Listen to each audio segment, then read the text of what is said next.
MLR round number 7, folks. It's been a bit of a weird one in that how many of the home teams got wins? Just LA. Just LA. I've seen the first game, which was a pretty intense one between Utah and Toronto. I've caught up on the highlights of the rest. We'll go through the game, some of the key events and whatnot, and you guys can let me know thoughts. We'll go over the standings. But yeah, like I said, pretty interesting round that it's not often that the away teams come away with as many victories as they did. The first one, like I said, I did watch it in full.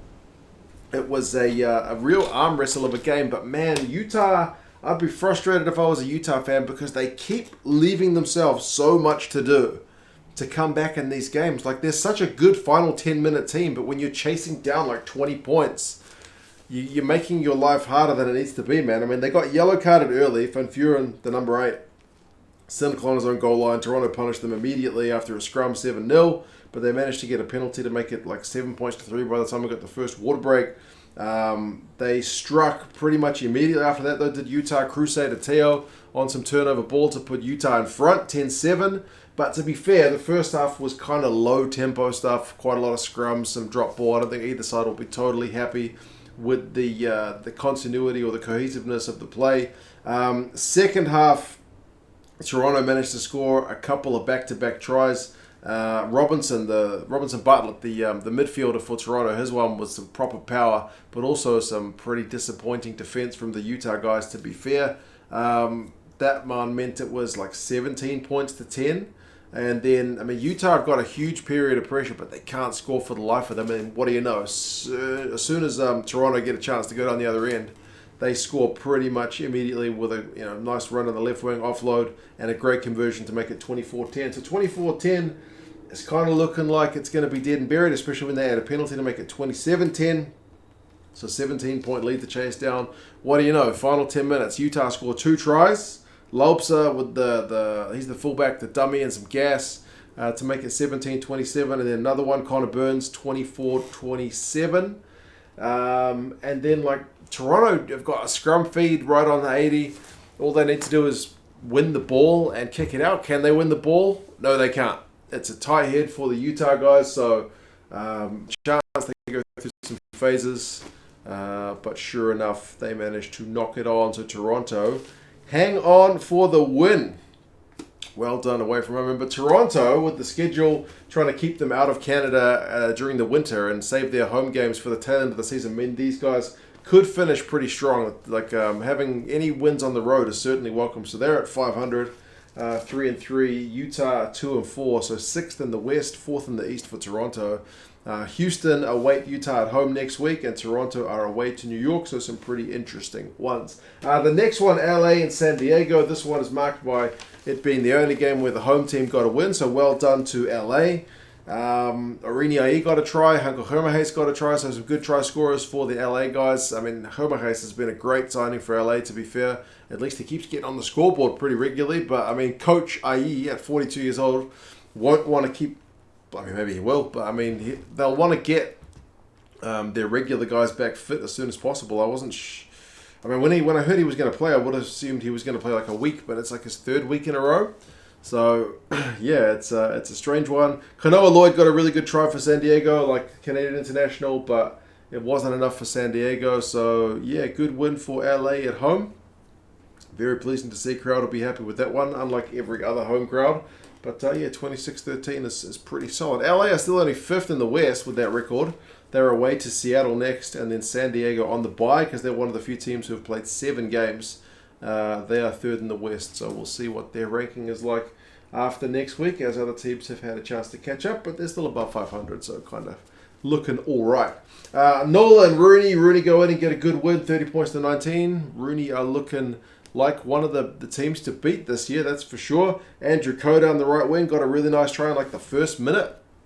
So cracking start for the New York guys. They made it 12-0, but then they got yellow carded, so it gave NOLA a chance to come back with that maul of theirs, so 12 points to 7. Emery got one in return, though, for New York, and I don't think he appreciated, like, one of the NOLA guys kind of flopped on him after he'd scored the try. You can get in trouble for doing that kind of thing. Like, once the guy scored the try, just leave him alone. Like, if you're not realistically in a position to stop him from scoring the try, you flopping on him is not helping anything. It might make you feel a bit better if you can give the guy some sore ribs or something. But yeah, I don't think Jason Emery appreciated that one iota. But yeah, it was some pretty softy from NOLA late, but they at least did manage to score. One really nice one from a cross kick to at least give the fans something to cheer about before the game was over. But yeah, 30 points to 19. It's a pretty good win for Rooney. They're home to Toronto, like I mentioned. They're second in the East, sitting well. NOLA 2-4, so still not quite sure where they're at. They were winless for a while, so at least they're looking a wee bit better. They're away to DC, so they'll be looking to notch up another win, because DC are at the moment without a win of their own. So fifth in the East for NOLA. Dallas and Seattle. Dallas are still winless. It's another one at home. 34 points to 12. They dropped this one to Seattle. I mean, it didn't start very well for Dallas, to be fair. Smith, the scrum half for Seattle, picked a really good intercept early to make it 7-0. But Naposki got a great one in return for Dallas. He's been on a nice little run for Dallas, to be fair, trying the right wing. So good for him. Nice little step to finish off a well-worked move. But, I mean, it was interesting to see Seattle seemingly opt for a few threes. I would have thought they want to go for the jugular and secure a bonus point as soon as possible, Seattle, but they were trying to keep the scoreboard ticking over. Dallas didn't do themselves any favors where Matt Frings got red carded.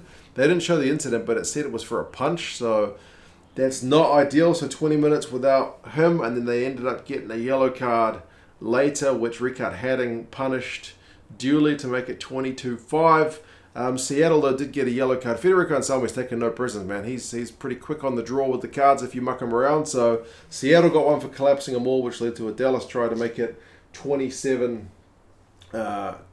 which is kind of like almost towards the end of the game. But then Seattle managed to get a pretty nice one. Like Alatimu's offload to Lepetti was proper class. So even Dallas fans would have admired that one. 34-12 final score. So yeah, Dallas still winless. I'm still waiting to see Dallas take on DC. I think that's going to be a great game, just because it's going to be, in all likelihood, two winless teams based on the form we've seen. I reckon there's more promise for the Dallas guys thus far, but I know DC have got some guys back from injury. So yeah, we'll see. We'll see how that goes. Yeah, Seattle 4-3, like I mentioned, second in the West. And then Dallas are on the bye. They're 7th in the West. Seattle are home to LA. So, yeah, good for the Dallas guys to get a bye, I think. Take a week off and evaluate where the season's gone thus far, and we'll see if they can come out firing in a fortnight.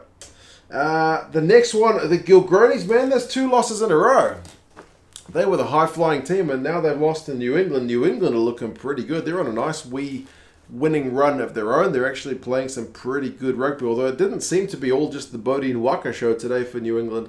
He didn't really show up, at least in the highlights package, until the end. They didn't even show the first try, though, in the highlights, but it was, I think, like a 12-0. It was like on 12 minutes. It was 8 points to 0 with a penalty and a try for New England. But then AG got one, kind of an unintentional tip pass from Braki to O'Keefe, bit of an unconventional one, but led him into a nice weak gap. So 8 points to 7, proper game on. But then the Gilgronis had 2 yellow cards. So at least 5 minutes with 13 men on the field, which is not ideal. They concede a penalty and a try during that time. But, I mean, they do well to come back. McCaffrey's got the former Super Rugby guy from Australia, pretty sick offload. Not offload, dummy. He looks like he was going to offload it, but he just sells, apparently even me here thinking about it, that he was going to pass it. It's a great dummy to make things close, 14 points to 18, but then when there's 1 point difference, because that McCaffrey tries on 47 minutes to make it close, then there's a penalty to make it a 1-pointer. By 72 minutes, it's still 1 point in it, but then New England go through some phases, score at the death, and Waka with a great conversion to put it beyond the 1 score. So, yeah, 25-17, that's a heck of a win for the New England guys, man, away from home, with the Gilgronis playing as well as they have been. So, yeah, New England, 3rd in the East, 5-1 record for them. And the Gilgronis are still 1st in the West. They are on the bye next. So having had 2 losses after those 5 wins, it's maybe a good chance for them to refresh as well. The final game was DC and ATL. This one was probably only ever going to go one way. 27-13 is maybe closer than I thought it was going to be. Because, I mean, ATL have been pretty good this season. They got the first and second tries by like 12 minutes to make it 10-0. So it was looking like it was going to be maybe a 50-pointer. But by halftime, it was only 10-3. to ATL. So things kind of eased off as the DC guys maybe settled in a wee bit. Second half, there's a maul try to ATL to make it 17-3. And then the bonus point drive, the loose head prop for ATL, Basson with the nice offload. He's the lock to make it 27-3. But that's the final scoring for ATL. And then DC are at least able to come back with a couple of consolation tries to make the scoreboard look a little bit more flattering. But maybe, realistically, the ATL guys are taking the foot off the gas by that point. It's kind of hard to say. But, yeah, first in the East for ATL. They're home to New England, which is really going to be probably the game of the round, and then, at least on paper. And then DC are home to NOLA. DC are 6th in the East. As I said, NOLA for a while were also winless, but they've seemingly taken a wee step up in the last couple of weeks, even if they did lose this one. But yeah, interesting round of games. We'll see how things go next week. Only the 5 games next week with 3 teams on the bye. So, yeah, I look forward to them. You guys let me know your thoughts. Do add some comments about the games that we've, which I didn't watch in full because I only watched the first one with all the rugby on. But, yeah, I do look forward to seeing some more. And as I said, if you're new to the MLR, it's free. Pick a team, get behind them, and see how they go. It's certainly a fun one to watch, the development, to see how they're going. But, yeah, you guys take care, and I will talk to you guys again soon. See you later.